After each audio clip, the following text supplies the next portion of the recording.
Hello everyone and welcome back to Southern Deadly Yarns. I'm Eve from Onkaparinga Libraries and this is Elijah from Neporendi Aboriginal Forum. And we're so excited today to welcome the Blackfulla Bookclub. The founding members are Tila Reid and Marinda Dutton. So Blackfulla Bookclub, in case you didn't know, is an online celebration of First Nations storytelling. And the girls have got more than 35,000 Instagram followers in about a year, I think. Is that right, ladies? Yeah, just over a year now. Amazing. That is fantastic. Wow. Again, yeah, thanks for joining us. Hello from Ghana country. We're here in little old Adelaide. We've just had some recent thunderstorms and a bit of rain, so it's kind of nice. If the lights go out, that's why. Oh, yeah. Any IT problems? Blame on the weather.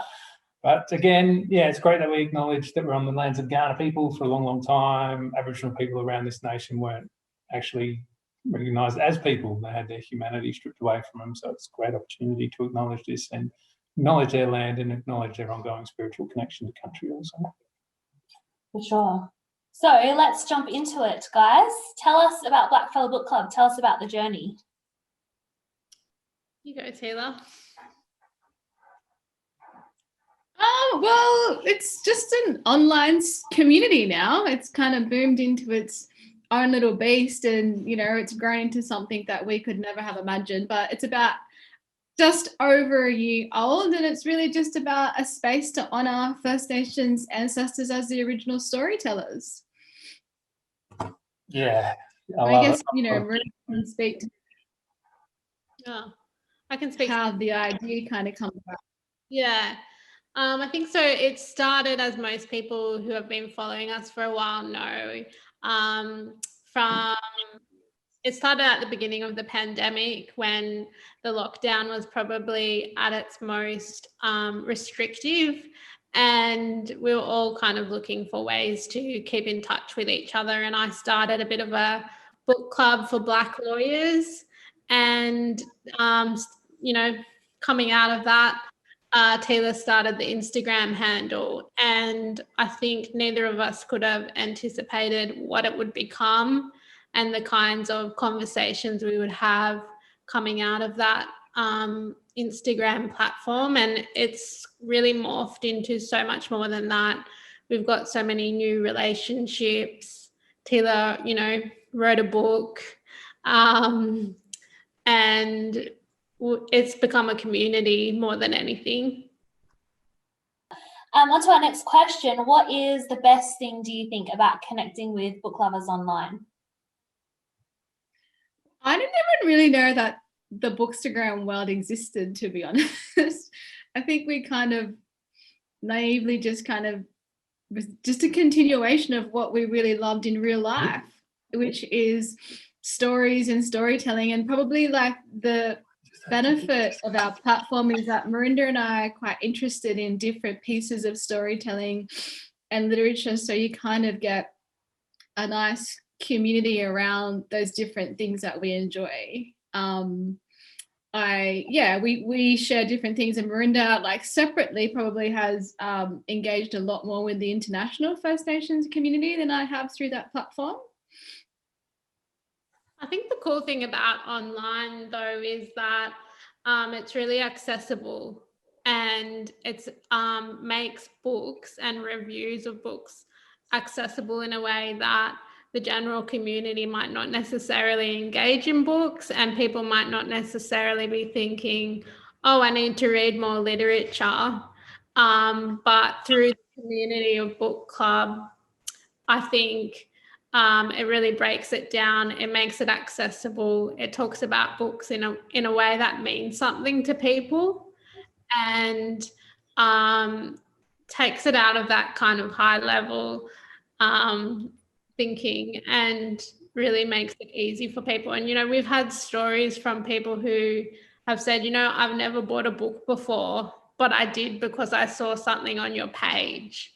And it's those kinds of stories that really are uplifting and motivating, and makes it really worthwhile. Well, actually, there's one thing that I wouldn't mind talking to you while you're both here. I mean, what made you want to become lawyers? I mean, rather interested me over the years, but I'm just wondering, how come you went down this road? I started law school when I was 17. And I was always interested in kind of social justice issues. And in high school, I was studying legal studies, which was the thing that kind of propelled me on that career path. But I think the thing that I was most interested in at that time was, I was really deep in all these resources that my dad had at home because he was removed as a child. And I was really interested in unpacking and looking at how discriminatory and how unfair that, the stolen generations and the policies and legislations that enabled that to happen to my dad. And that was the kind of thing that put me down that pathway. But I know Tila's had a really different pathway to law than me.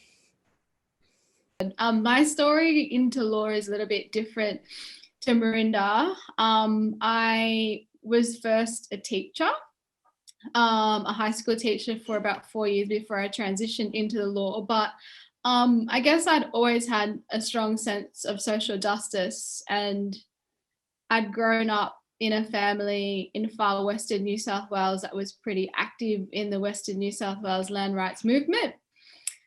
And when I was a teacher, I was selected as Australia's youth delegate to the United Nations in New York.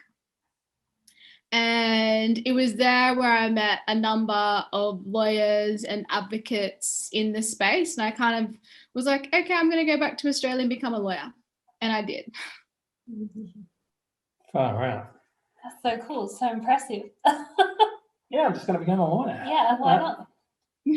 When you, I think Marinda touched on it briefly as well about, some of these sort of laws and what brought about different policies and how these discriminatory practices come in. Is there anything, I guess, first and foremost, that you'd like to see changed within the law system, or any different acts, brought in and legislated to create better change?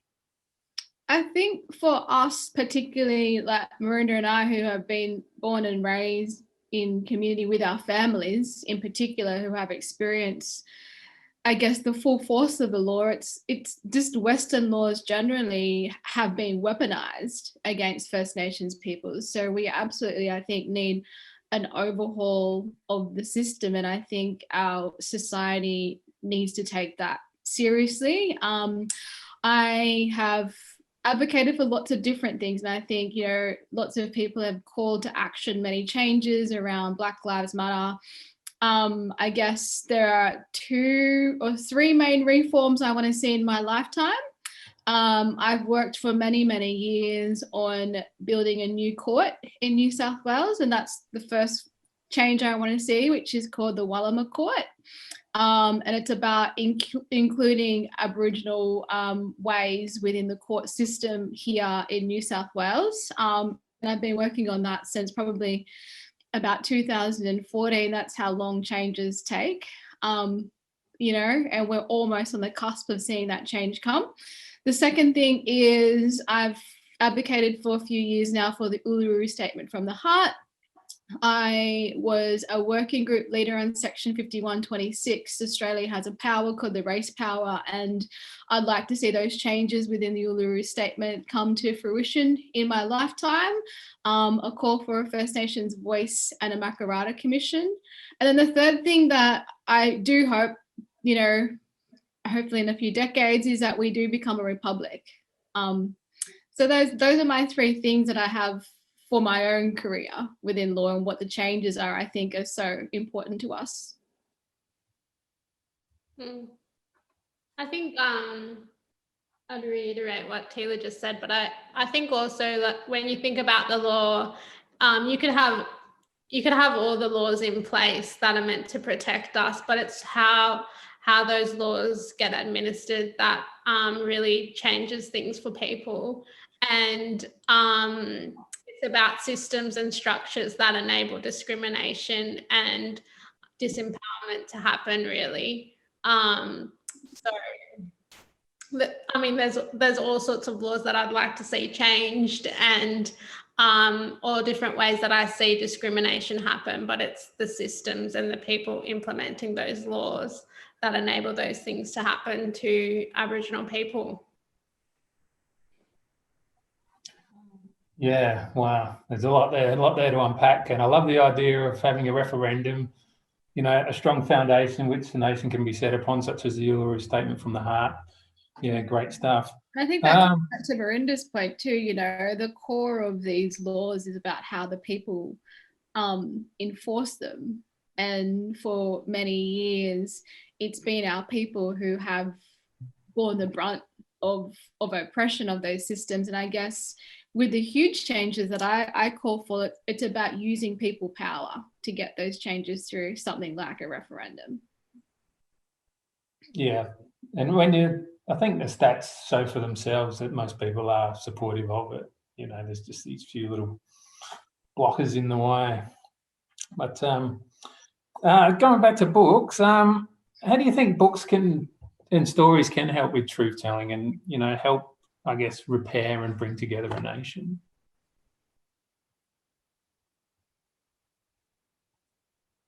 Well, I think stories are so much a part of just our being. You know, they don't have to fit a particular category as a blackfella. They just are speaking truth to power every day.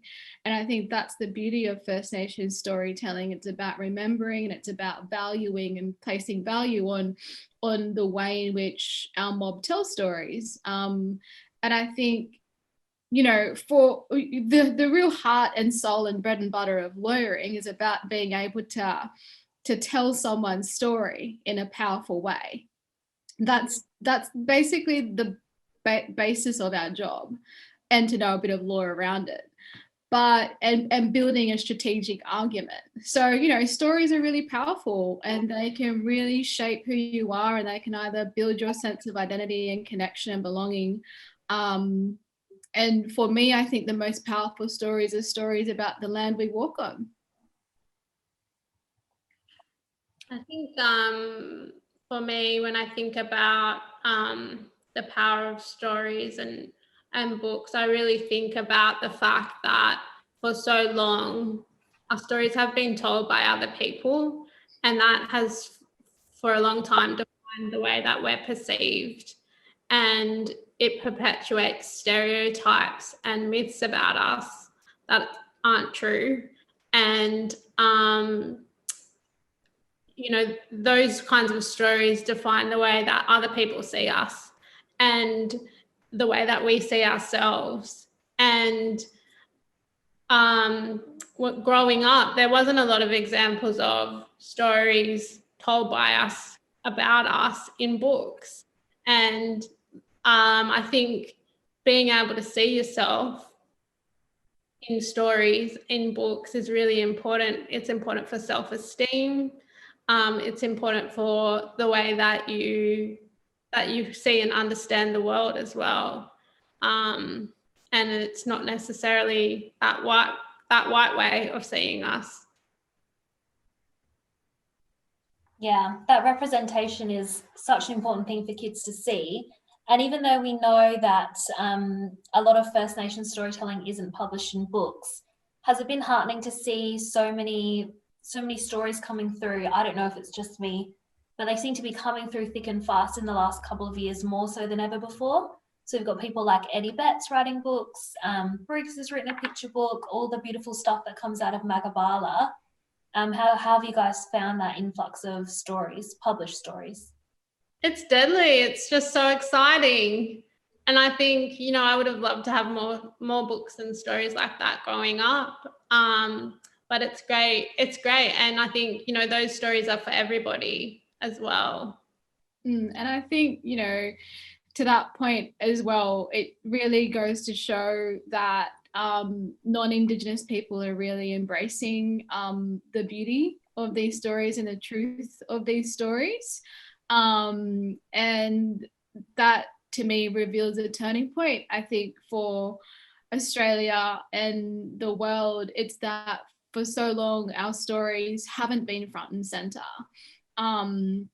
And we really witnessed on Blackfulla Book Club just such an amazing demand and lust and hunger for First Nations stories. And I think that there are lots of different layers to it as well. You know, I think we need to put ethical boundaries on publishers to really make sure that they are honouring our protocols and our ethics when it comes to the way in which our stories are valued and who is allowed to tell our stories.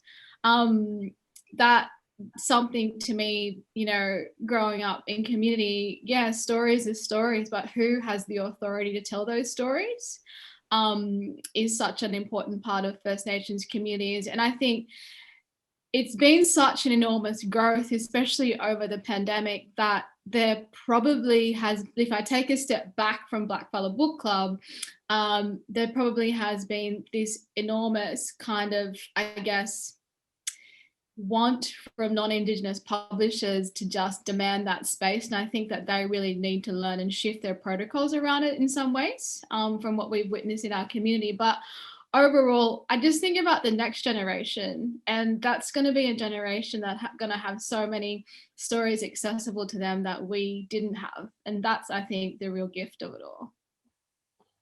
Yeah, absolutely. And I can't help but remember back when I was a kid and reading something like Tiddalik, and it just sort of reconfigures your mind to say, look, you can problem solve in different ways, and there's deeper meaning within these stories. Is there much you can tell us about sort of your journeys and your connecting with culture through literature?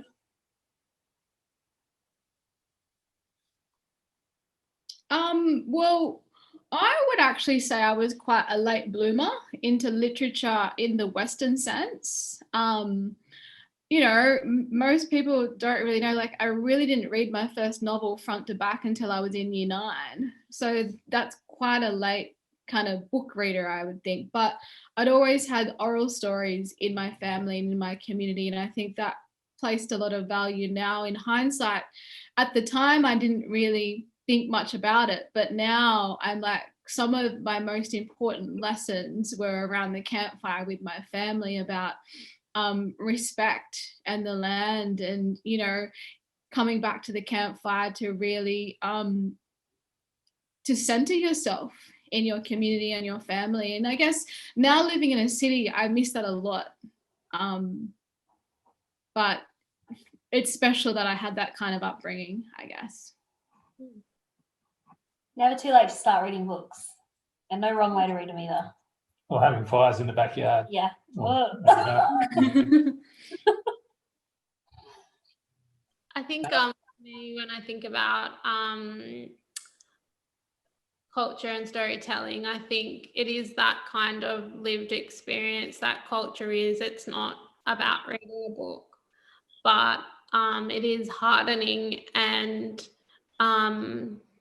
it feels good to be seen in that way when you read our stories on a page, written with authenticity and with such care that First Nations writers are writing with, and to see our stories in that way is very, it's beautiful, I think, and it's nice to connect to all these different stories as well from different countries, and see the ways that we're similar, but also to understand the ways that we're also different. Yeah, well, there's obviously such a thirst for highlighting these stories. I mean, 35,000 followers, almost 36,000 when I checked the other day, is a pretty incredible number. How do you guys feel about that label of like social media influencer? I think Taylor and I have always said, you know, Blackfulla Book Club is not about us as people.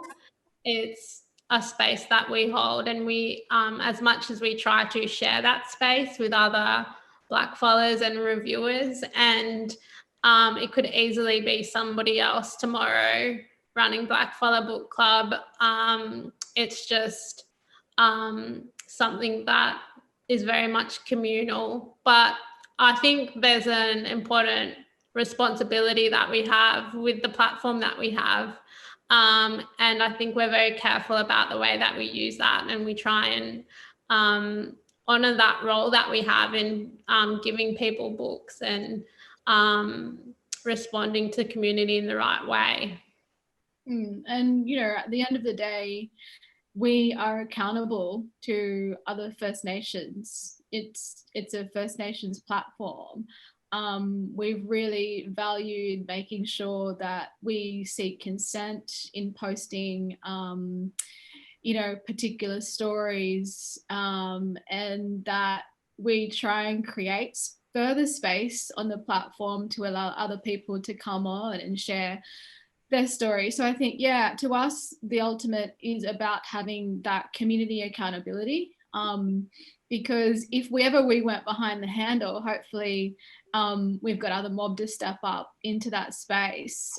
It's just grown so much at times we've unable, like on top of our actual jobs, being able to kind of keep up with it. But, you know, it's encouraged us to further, I guess, try and explore the space. I would never say I was a bookworm ever, but I just love stories. So embracing the stories in any way we can and allowing other people to come through has been really important to us from the very beginning. And you touched earlier on that international collection on the connection on the platform as well. Did that surprise you that the First Nations stories kind of globally seem to hit such a connection? I don't think it surprised me. I always knew that we had that kind of kinship with other First Nations people around the world, and a lot of our stories in many ways have similar elements, and it was something that I think we always knew, but it was more about developing some of those connections with other First Nations people who are, you know, have bookish pages on Instagram, and, you know, now we keep in touch with each other and we share each other's content and elevate each other in that kind of way. And I think that's a really beautiful element of the platform as well. Oh, I almost think that there's a publishing house coming here. Reed Dutton or Dutton Reads, yeah. I'm finding that I'm writing and reading and getting much more into literature and things like that. Can you touch on some of your favourite books over the years and what's been some of the most influential? You go first, Taylor. They're probably all up on the page, particularly for people that are probably on here. But it's funny that you mentioned, like, you know, Tiddalik and all those stories when we were kids growing up in school and primary school. Like, all of those stories have a really profound effect, I think, on you but at the time there was always this sense of them not being valued, like schools placing that label of myth or, you know, mythology on them, when in fact these are our truths, these are our creation stories. And I think that planting of the seed at that age, especially when you're around non-Indigenous kids as well, really makes you not only question yourself, but then question your place in the world. So I think those stories, and we need to kind of highlight the importance of children's stories and books as well. And I just realized this weekend, we have received so many that I haven't shared. So I don't know about if Marinda's gotten them as well, but, you know, they've had a profound impact. We read constantly as lawyers. Reading is like, I think we just read nonstop all day. But other books, I would say, you know, things like Talking Up to the White Woman for me. Other, you know, Kim Scott, his literature has just totally trailblazed this space in Australian literature, that he's such a giant and has led the way for many other people. I think the other thing I really enjoy with First Nations stories is they just don't have to stick by the rules. Like, we've had so many poetry collections that we've discussed, you know, like Firefront, I think, and Yeah, I mean, all of them in some way, shape, or form have had such a great impact. And some of them we keep coming back to. But, you know, I just can't underestimate, I don't think, the power of oral storytelling. You know, everywhere you go on this continent, there are oral stories everywhere. And we really need to ensure that we're doing our best to engage in them. Like, I was on Ghana country all last week.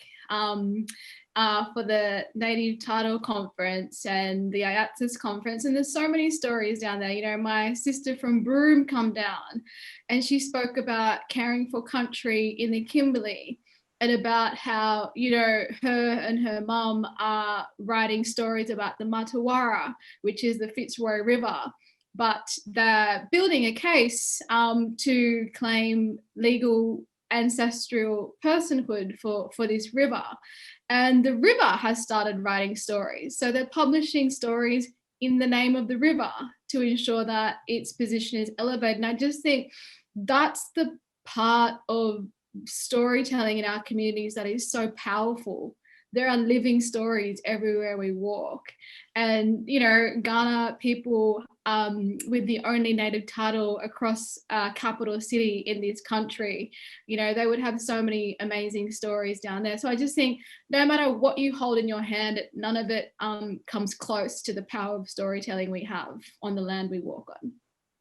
Yeah, just speaking up on West Macdonald Ranges at you know, Western Arundel land, and I was made aware of some of the stories up there, and they're amazing, and they connect to the cosmos, and they connect to you, and they connect to the land, and geez, it makes you feel sort of humble and small, but at the same time loving everything and just wanting to get involved, and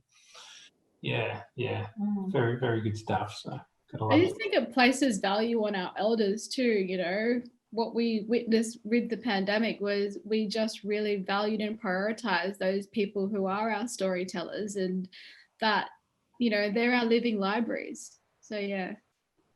It makes me think of a piece by Nadi Simpson that she wrote for the Griffith Review. I don't know if you guys have read it, but she talks about how when you write something down, write a story down,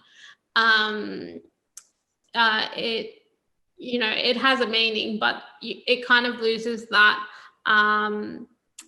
that kinship when something happens orally or in between two people. And I think there is something about sharing stories between people orally, because it's about more than just the story itself. It's about the relationship between those people, and you know, about what gets passed on, and what gets shared, and what gets taken, and in the context of those two people, what their relationship is to each other.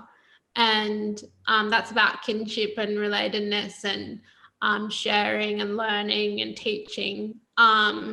And you kind of lose that when you just write something down.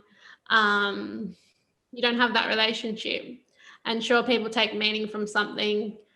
People will take their own meaning from something, but it kind of doesn't have that context.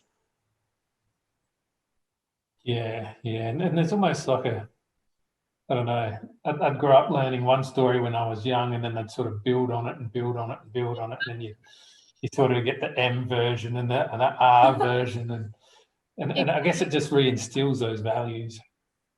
Yeah, there's something more to it when it's done orally, that you get the parts that you're meant to get when you're meant to get them.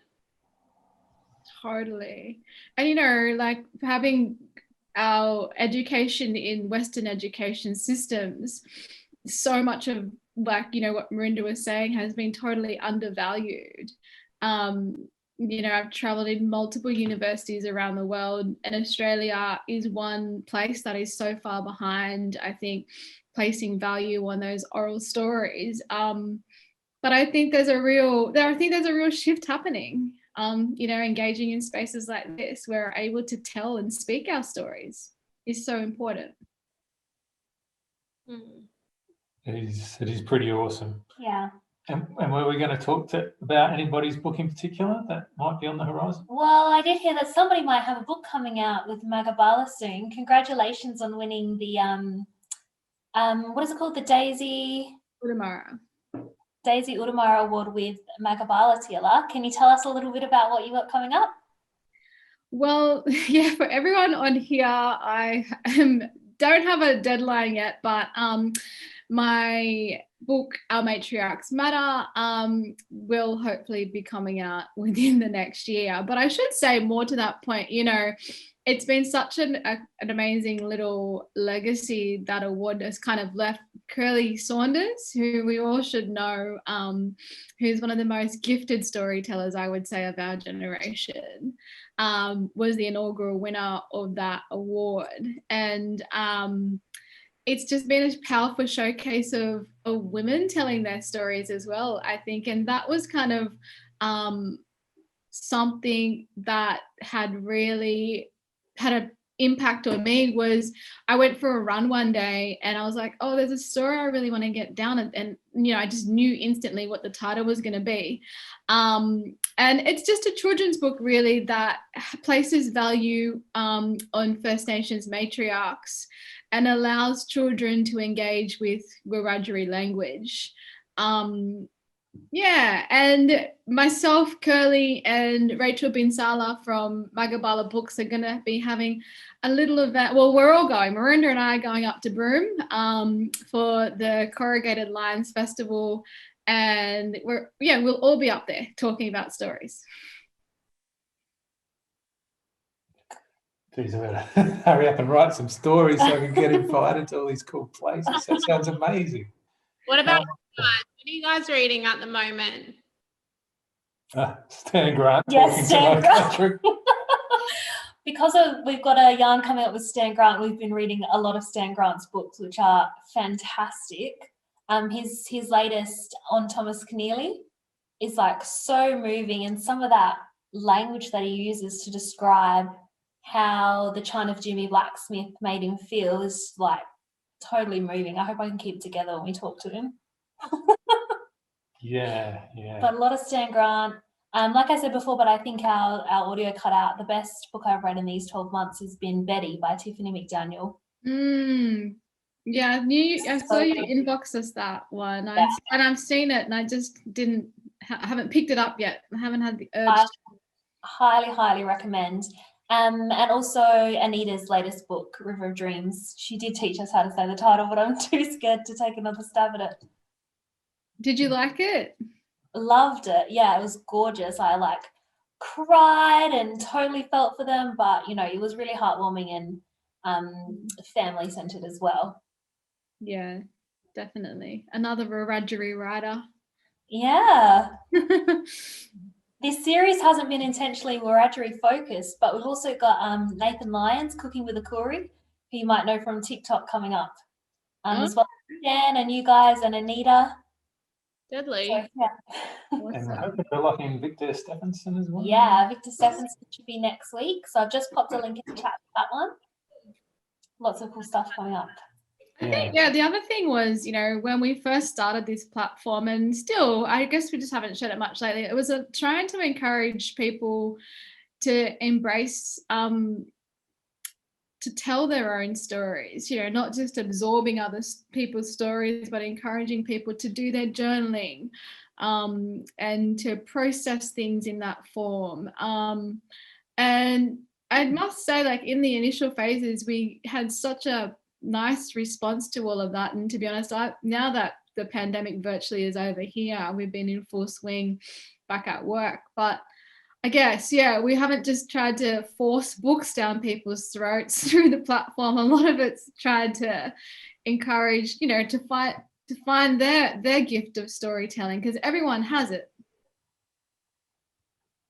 Oh, that's probably why it's been so popular, because it's not a super homogenous. If you follow the Instagram, you already know, but you guys post about a huge variety of stuff, and you're always posting about, you know, the different competitions and things like that the publishers are holding to try and get the next generation of writers writing and out there. Journaling. All right. Yeah. Keep that in mind. Yeah. And a few other little bits and pieces as well. Do you find that you just walk down the street and then you suddenly come across, I should write this down. I think there's something in that, or I do. I don't know about Ruth. I just like, because I do all the time. Actually, I'm going to stop talking because Marinda, do you have that? Yeah, I do. I always have a notes going in my iPhone. And it might not even just be an idea. It might just be a turn of phrase or something, or just words, certain words that are really evocative, or just ideas or thoughts or things that really move me. I think I'm always writing down things in my phone, and yeah, might not even. I try and learn new words for myself. Like, I worked for a judge, and so writing and drafting was an intense task of that job. But the judge was really obsessed with like learning words and then trying to put them in a story that would really kind of articulate a particular point. And so I unfortunately inherited that habit. But like, I have an opinion column with the Sydney Morning Herald now as well. So I just like everything I think I want to write down. Like, I went to work this morning and texted the editor and I was like, I went to see Hamilton on Friday night. Everyone's raving about it. I don't think it's as good as the hype. Can I write something about this? This is not the revolution that I'm calling for. We need a better revolution. And so she pushed me. Yeah, I do that all the time. I'm constantly thinking about things we can write. What you said made me think of something I used to do when I was really young, when I was reading books. So I've been quite an avid reader for most of my life, and I would always have a dictionary next to me this was back when we had dictionaries and not Google. But I would have a dictionary next to me while I was reading, and I would always, whenever I came across a word I didn't know in a book, I would go to the dictionary and figure out what the meaning was, and then I would, write it down and highlight it, and that's how I kind of expanded my vocabulary and learnt new words. And I think that's something that's important about reading as well. Now we're revealing all of our nerdy traits. I do like the way you can just Google things now. So if you're looking and reading and then somebody mentions a philosopher or two that you're not quite familiar with, then you can just quickly zoom up. And it does. It's more dangerous with Google though, because then, you can look up the word or the philosopher or the reference or whatever, and then I'm like 10 pages deep in something else and I'm like, oh my God, my book. I'm totally distracted. Or you're like me and you might Google the ending. I would never. No way. Next, you're going to say that you dog ear your books. You can't be doing that. I dog ear. You do? Dog ear, yeah. You do? No, but you told me off for reading in the bath. Yeah, because it wrecks the books. It makes the pages go wavy. As long as it's not a library book, it's okay. That's probably not okay. Thank you. Books. Okay.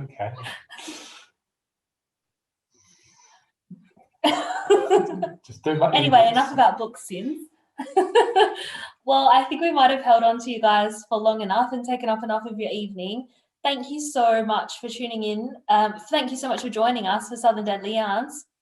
We'd love to have a big variety of people on this series, so we're so glad you guys are able to join us. Thank you. And thank you to everyone that came on. I can see you all have stayed. Keep joining us at Blackfulla Bookclub. Oh, and before you go, what's the chances of one of you two becoming a judge, you think? Unlikely. Very unlikely. Is that because you don't want to, or because you're selling yourself short? I think I like being on this side of the bench. Wow. Oh, well, thank you so much anyway for joining us. Now I'll just do a little bit of a quick wrap up. So the video of this yarn and the podcast will be available on our website in the next couple of days, onkaparingacity.com. And we'll also send you an email with some feedback. So we really rely in libraries and community centres on the feedback that you guys give us on how you enjoyed these events in order to keep delivering them. So keep an eye out for that one.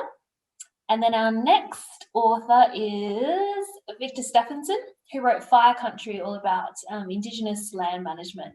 So I've popped a link in the chat for that one. Also a link in the chat to follow Tila and Marinda on Blackfulla Bookclub. And yeah. Thank you. Thanks, guys. See you later. Bye. Bye.